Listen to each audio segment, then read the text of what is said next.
Madame, Monsieur, bonjour. Pourquoi doit-on procéder à l'archivage de tout type de documents et de manière régulière? Quels sont les rôles fondamentaux des archives dans un État? L'importance de la mémoire collective, on en parle dans ce journal magazine. Dans l'immersion, la photo aujourd'hui, un siècle de l'histoire en République démocratique du Congo. Les passionnés de l'image partagent leurs émotions, des photographes qui racontent leur quotidien. Vous suivrez également une réflexion autour de la pérennisation des investissements dans les hôpitaux publics. Madame, Messieurs, bienvenue dans cette édition magazine.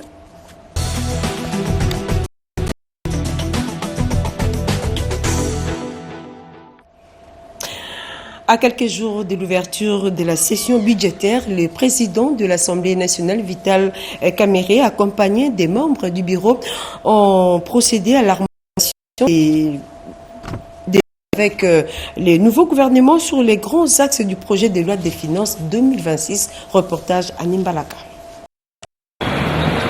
À la veille de l'ouverture de la session budgétaire et au lendemain de l'entrée en fonction du nouveau gouvernement, le président de l'Assemblée nationale, Vital Kamerhe, accompagné de la questeur Chimène Poli, a reçu le samedi 23 août 2025 au Palais du Peuple le vice-premier ministre, ministre du Budget, Adolphe Muzito, ainsi que le vice-ministre du Budget, Zebouana. Leurs échanges portés sur la préparation du projet de loi d'exercice 2026 en tenant compte des grands défis auxquels la République et sa population font face. La rencontre a également permis d'aborder les questions liées à l'Assemblée nationale et le gouvernement dans un contexte où les pays s'orientent résolument vers la voie de la paix et de la stabilité. Les vice-premiers ministres pour qui il s'agissait de sa première prise de contact officielle avec l'institution budgétaire, s'est dit satisfait de ces échanges. Il a pris l'engagement de maintenir un cadre permanent de concertation entre son cabinet et l'Assemblée nationale afin de garantir des suggestions des élus dont les projets de loi des finances qui sera prochainement déposé. Un motif de satisfaction pour les speakers de la Chambre basse du Parlement, Vital Kamerhe, qui annonce une session budgétaire décisive et s'est dit déterminé à faire de ces rendez-vous un moment clé pour les pays. Autre actualité, une vaste opération de démolition des constructions anarchiques se déroule actuellement dans la commune de la Gombe. Cette opération va se poursuivre dans d'autres communes de la capitale, a promis le gouverneur de la ville-province de Kinshasa, Daniel Bumba. L'enjeu est de faire respecter les normes urbanistiques et rendre la ville attrayante. C'est avec l'appui des éléments de la police nationale congolaise, la brigade spéciale pour la protection de l'environnement et le bien-être des Kinois, ainsi que des services du secteur, notamment la Raskin, que les bulldozers de l'hôtel de ville de Kinshasa sont entrés en action pour pouvoir débarrasser la commune de la Gombe des constructions anarchiques, kiosques et maisons de fortune et des ventes érigées sur les emprises publiques. Nous sommes investis avec l'accompagnement de la police à pouvoir restaurer l'ordre dans la ville. Déterminé à redorer l'image, la capitale congolaise, le gouverneur de la ville de Kinshasa, Daniel Bumba Lubaki, notre invite la population qui doit le respect de l'ordre public. Nous observons les laveurs de véhicules qui se transforment plus en deux. Nous observons tous ces gens qui se constituent en comme d'accueil pour recevoir les gens devant les restaurants, devant les hôtels. Ce sont des activités à bannir. On ne peut pas vendre partout, on ne peut pas faire des activités n'importe où comme on veut. Ambulants, les vendeurs de crédit, organisez-vous à avoir des shops sur la Gombe, organisez-vous à avoir des bureaux d'échange parce que nous ne voulons pas qu'il y ait de trop plein dans les emprises. Outre la démolition des marchés et garages pirates, cette action de grande envergure vise également la lutte contre les vagabondages urbains et la nuisance sonore, des phénomènes qui perturbent les vécus quotidiens des Kinoises et Kinois. Suivez à présent cette séance de travail entre le ministre des Infrastructures, Travaux publics et Reconstruction avec le gouverneur de la province du Tanganyika. Les projets prioritaires d'infrastructures de base de la province de Tanganyika étaient passés au peigne fin par le ministre des Infrastructures et Travaux publics, John Banzalunda, et le gouverneur de la province de Tanganyika, Christian Kitungwa. Une opportunité pour le gouverneur d'informer les ministres que les inondations récurrentes du lac Tanganyika gênent la circulation sur le boulevard Lumumba, car les débordements des eaux submerge la chaussée. La rencontre a permis aussi aux deux personnalités d'examiner la réhabilitation des ponts Luizi, Cabinda et Kabongo à Kongolo. L'état défectueux de ces ponts nécessite une intervention urgente. La question de la dégradation du port de Boma était aussi abordée. Ce port est très capital pour la province car il facilite les transactions commerciales. Aujourd'hui, nous avons souligné plusieurs questions, notamment le boulevard Lumumba qui a subi la menace des inondations. Par conséquent, il a été très réceptif, notamment le cas du pont de Luizi. Nous avons bien évidemment souligné le cas du pont Cabinda et Kabondo à Kongolo. Les infrastructures en général, nous avons discuté et je n'ai pas eu beaucoup de difficultés, d'autant plus que lui-même maîtrisait la situation. Auparavant, les ministres ont tenu une réunion technique à laquelle ont pris part les ministres provinciaux des infrastructures, les directeurs généraux de l'Office des routes, de l'Office des voiries et drainage OVD et de l'Agence congolaise des grands travaux. John Banza leur a instruit de finaliser les chantiers en cours d'exécution dans la province. Religion, la paroisse La Résurrection a une nouvelle cloche. La cérémonie marquant l'inauguration de cet instrument a été organisée ce dimanche. C'était devant les fidèles de cette paroisse.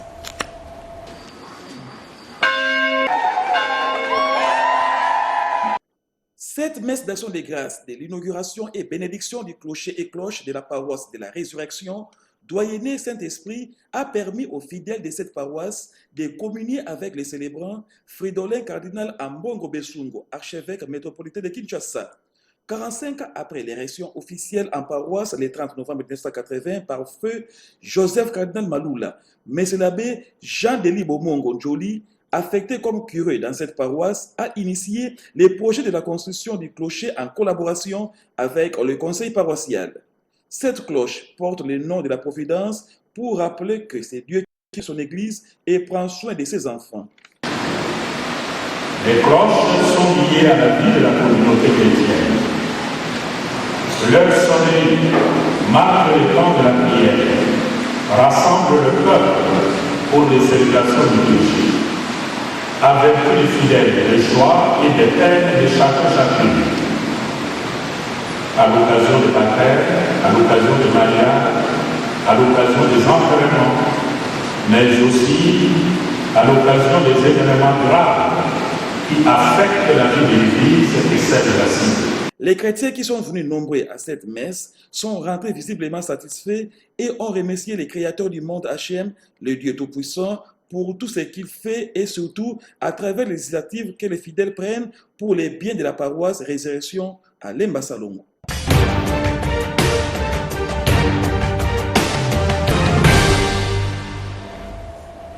Dans la semaine du président, retour sur cet entretien que le chef de l'État, Félix Antoine Tshisekedi Tshilombo, a eu avec le vice-premier ministre, ministre belge des Affaires étrangères, entretien au cours duquel Maxime Prévost a exprimé la volonté de la Belgique de faire figurer les conflits militaires en RDC dans l'agenda européen. Pierre Kimambeso Moïsa nous fait le résumé de cette entrevue.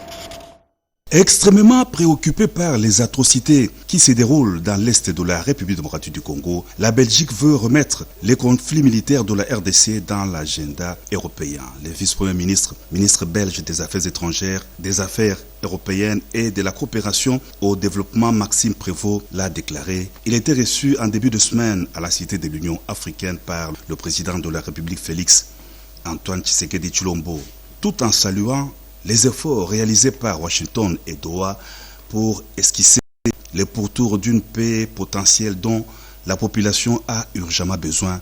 Le chef de la diplomatie belge a insisté sur la nécessité pour la communauté internationale de rester mobilisée sur la situation dans l'est de la RDC où l'on déplore trop de violences, trop de viols, des tueries et des problèmes humanitaires qui demeurent criantes, a souligné le vice-premier ministre, ministre belge. Ils sont très nombreux, les victimes qui ont payé de leur vie la lutte pour la restauration de la démocratie et les droits de l'homme en République du Congo. Ces combattants de l'Union pour la démocratie et le progrès social ne sont pas oubliés. Une action de grâce a été célébrée le jeudi à la cathédrale Sainte-Anne en leur mémoire. Le collège des fondateurs de l'UDPS a salué la présence du président de la République Félix-Antoine Tshisekedi Tshilombo à cette célébration eucharistique. Le chef de l'État a loué la lutte de 13 parlementaires qui ont créé l'UDPS, devenue toute une école.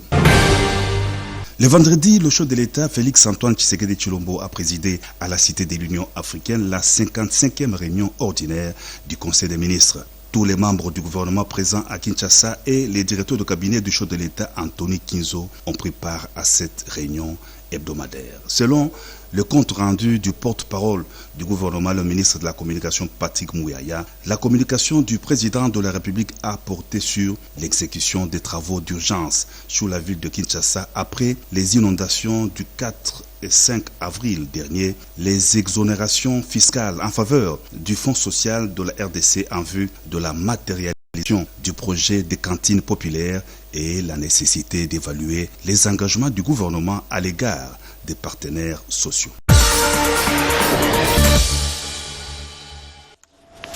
La situation dans l'Est de la République démocratique du Congo restait préoccupante. Donc la situation sécuritaire, plus de 140 civils ont été tués par les M23. Procès contre l'ancien président de la RDC. La sentence est tombée au cours de la semaine. Le ministère public requiert la peine de mort contre Joseph Kabila Kabange, suivi d'autres titres d'actualité qui ont défrayé la chronique. Dans cette synthèse commentée par Mami Kadima.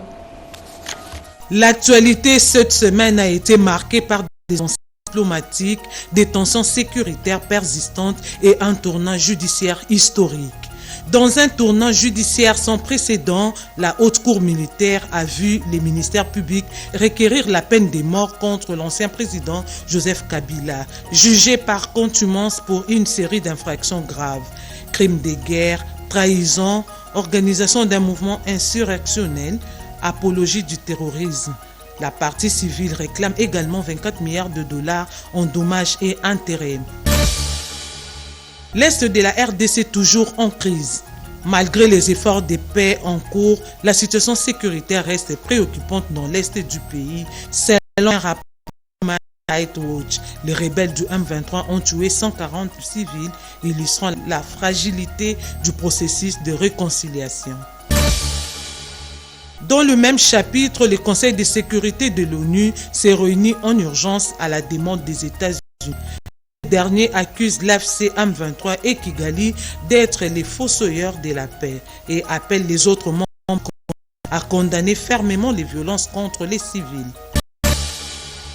Environ 70 combattants de la mission pour la révolution populaire dirigée par Tobanga se sont au village de Djoulou dans les territoires de Djougou. Cette reddition a été obtenue sous les forces armées de la RDC.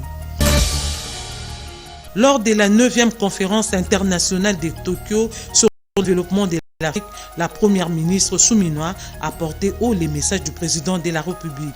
Elle a abordé l'évolution des processus de paix, les défis sécuritaires, les échanges avec les présidents en exercice de l'Union africaine.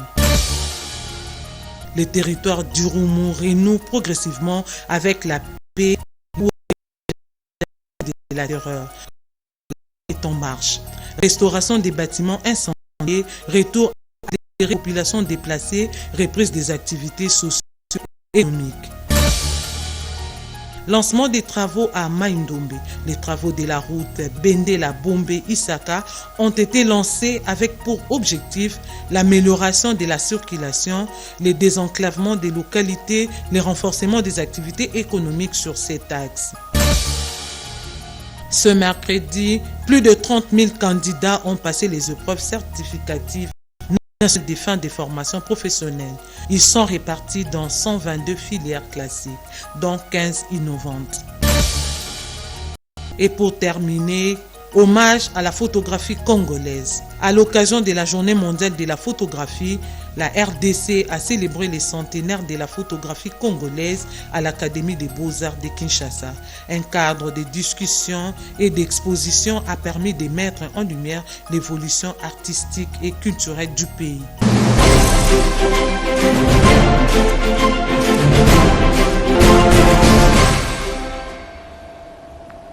Décisions politiques, actes de naissance, dossiers judiciaires et relevés des cotes et tant d'autres doivent être stockés pour servir de repère. Alors, comment fonctionne ou comment est structuré le service d'archives? Des projecteurs ont été braqués à l'Institut national des archives du Congo pour s'imprégner de cette politique liée à la bonne conservation de tout type de documents. C'est un grand reportage signé Erudis Kitutu et Joséphine Liondo. Un pays sans archives, c'est un pays sans mémoire. Tout comme un homme sans archives est un homme sans repère.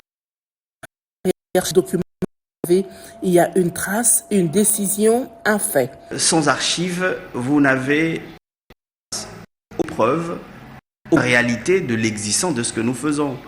Je finis par dire que ce que nous sommes en train de réaliser à cet instant présent, c'est une archive. Contrairement à ce que l'on a toujours tendance à penser dans le public, que archive rime avec ancienneté, avec histoire. Entendu, mais cela n'est qu'une dimension de ce qu'on appelle archive. Et celle-là, en langage technique ou en langage d'expert, on les appellera ou on l'appellera archive historique, ou archive morte, ou archive de troisième âge. Qui a donc perdu son utilité administrative, qui est donc conservée pour de besoins d'histoire, pour de besoins de mémoire, pour de besoins de recherche. Dans les administrations, les tribunaux, les écoles, les archives permettent de justifier ou de vérifier un fait. Les archives déterminent la réalité de notre vie courante ou historique. Les archives ne sont pas des simples piles de papier, elles sont la mémoire vivante des institutions et peuples. Et pourtant, dans de nombreux services, elles sont négligées, entassées, parfois abandonnées à leur sort. Dès lors qu'un peuple, dès lors qu'il administre, n'est pas capable de garantir la gestion des archives, c'est la mémoire publique, la mémoire perdue. Donc pour aider les dirigeants, que ce soit au niveau politique, au niveau des entreprises publiques ou privées et familiales, à tous les niveaux, on a besoin d'archives parce que les archives et l'avenir, si vous voulez. En janvier 1989, il est créé un service public dénommé Archives nationales du Zaïre à l'époque. Aujourd'hui, Institut national des archives du Congo, ce service a pour mission de réunir une documentation aussi complète que possible sur la RDC, conservée, classée, inventoriée et communiquée conformément aux normes en vigueur. Documents écrits et audiovisuels qui présentent un intérêt historique, scientifique ou culturel. Nous sommes au magasin Nana Archives. Le dépôt a été construit en 1904 et ensuite a été transformé en 1958 comme dépôt de relais pour amener les archives vers la Belgique. La loi du régime général des archives dit aux entreprises de conserver, de déposer les archives datant de 30 ans. Et nous recevons tous ces archives-là. Mais avec une politique aussi par la loi qui dit il y a des archives qu'on doit communiquer après 30 ans, il y a des archives qu'on ne peut même pas communiquer, même si c'est plus de 30 ans. Préserver les archives, c'est préserver l'histoire, nos droits et la mémoire collective. Archiver, c'est anticiper, protéger et transmettre, car un document bien conservé aujourd'hui peut éclairer une génération demain.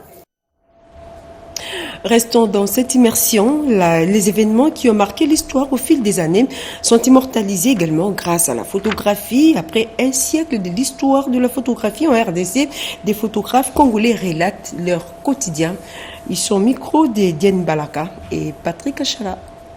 Appareil en bandoulière, objectif braqué sur les tumultes de la capitale, des photographes congolais arpentent rues, marchés et événements, souvent dans l'ombre de caméras de télévision. Dans un pays riche en diversité culturelle, mais marqué par des défis socio-économiques persistants, la photographie s'impose comme un métier fragile, mais profondément vivant. La photographie en République démocratique du Congo ne date pas d'hier. Déjà sous la période coloniale. Ça commence avec l'anthropologie notamment l'ethnographie, l'étude des Congolais. Je pense que les premiers essais photographiques de 1925, notamment les Congolais, commençaient à s'approprier de ces médiums. Pas dans le but de réfléchir autour de l'image. C'était assez vernaculaire, où il suffisait d'enregistrer la vie, d'illustrer, il suffisait de documenter. De nombreux photographes locaux ont repris la main pour raconter eux-mêmes leur histoire. Ce premier photographe s'appelle Samuel Lema. Il était de métier assistant médical. La photographie est une mission découverte en côtoyant des missionnaires suédois qui, eux, prenaient des photos tout le temps. Après les précurseurs, il y a eu la vague de photos de studio.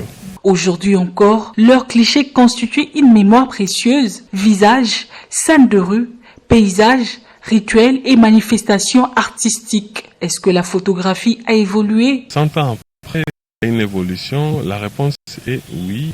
Parce que déjà, la photographie argentique nécessitait d'abord et beaucoup de qualités artistiques. Et les traitements étaient plus difficiles. À la fin, la qualité des photos était plus ou moins bonne selon l'époque. Mais le numérique a événé beaucoup de changements. Aujourd'hui, des smartphones, pratiquement photographes, mais à la différence près, être photographe bien, mais avoir des qualités artistiques pour faire la photographie, c'est la photographie ici, c'est à la fois une passion et une question de survie, d'où la formation est importante. Ici, ce qu'on fait, c'est d'apprendre aux étudiants la méthode pour commencer aussi professionnelle, la déontologie. C'est autour de ça que vous pouvez avoir un long terme. Comment le département de la photographie a vu le jour à l'Académie des Beaux-Arts? L'Académie des Beaux-Arts, par exemple, à Montréal.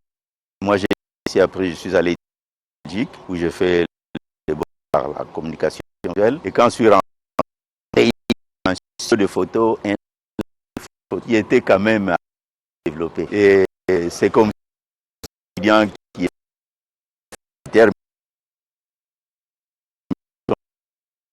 les aînés qu'ils ont trouvés, comme ceux que j'ai photo c'est Lukuni, photo, je ne sais pas, photo less que je suis. Et ça s'est énormément développé.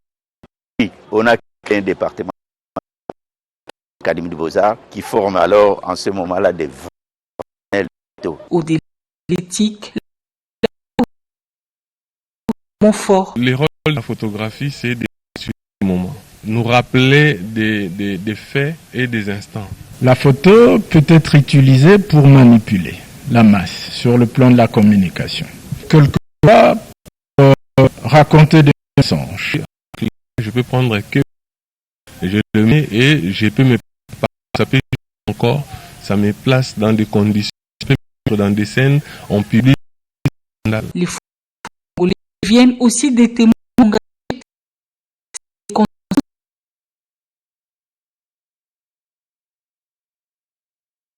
En avant la beauté du pays, c'est et c'est souvent négatif international. Par rapport au journalisme, je crois que la photographie aide beaucoup. La photographie donne du volume aux mots. Donc ça permet à ce que celui qui lit puisse vivre l'instant. Pour être il faut dans un journal international. Vivre de leur métier. Certains travaillent dans des studios modestes proposant portraits de familles, photos de cité. Souvent de jeunes choisissent la rue et les réseaux sociaux en vitrine. Les difficultés que nous avons à ce métier, vous verrez quelqu'un pour l'aborder, pour se photographier, alors il vous dira que non. Mon adresse pareil. Vous verrez même des événements officiels. Non, ici, il n'y a pas d'accès pour les photographes. Restez dehors. Par là, vraiment, j'allais dire aux professionnels congolais de valoriser notre métier. Malgré les difficultés, la photographie congolaise s'est réussie. Son créative et connectée, elle explore de nouveaux genres en RDC. La photographie reste ainsi à mémoire complète en région, mais aussi une vitalité culturelle. Voilà, de la prise de l'image à la prise en charge de malades, la rénovation des infrastructures sanitaires publiques et la dotation exige une mobilisation des ressources conséquentes. Avant de la dite rénovation souffle en République démocratique du Congo avec une détermination du Félix Antoine Tshisekedi Tshilombo. Alors la question autour de la pérennisation de ces acquis reste posée, une réflexion. Les hôpitaux publics en République démocratique du Congo sont des investissements de nouveaux bâtiments, réhabilitation des anciennes dotations en des efforts visibles ont été fournis par l'État et ses partenaires. Mais sur le terrain, une question cruciale se pose. Ces investissements sont-ils durables? À qui à l'intérieur du pays, de nos établissements hospitaliers retombent rapidement dans la vétusté. C'est le cas de plusieurs grands hôpitaux de référence où les infrastructures se dégradent à peine quelques années après leur réhabilitation. Le manque d'entretien, l'absence de maintenance préventive, la mauvaise gestion des fonds et parfois même la appropriation locale expliquent en partie cette situation. Pour réaliser les investissements, plusieurs une culture de maintenance dans tous les hôpitaux. Ensuite, le personnel administratif a une gestion efficace et responsable.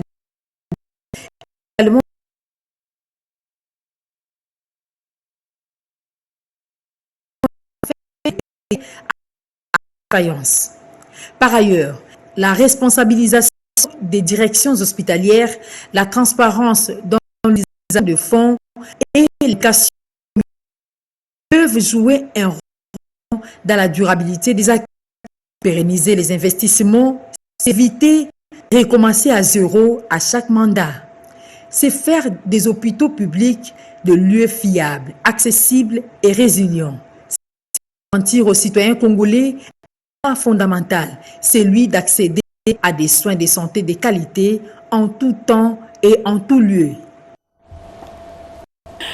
À travers cette réflexion que nous bouclons complètement cette édition de la mi-journée. Retrouvez Françoise Bouela à 20h, la grande édition. Au revoir.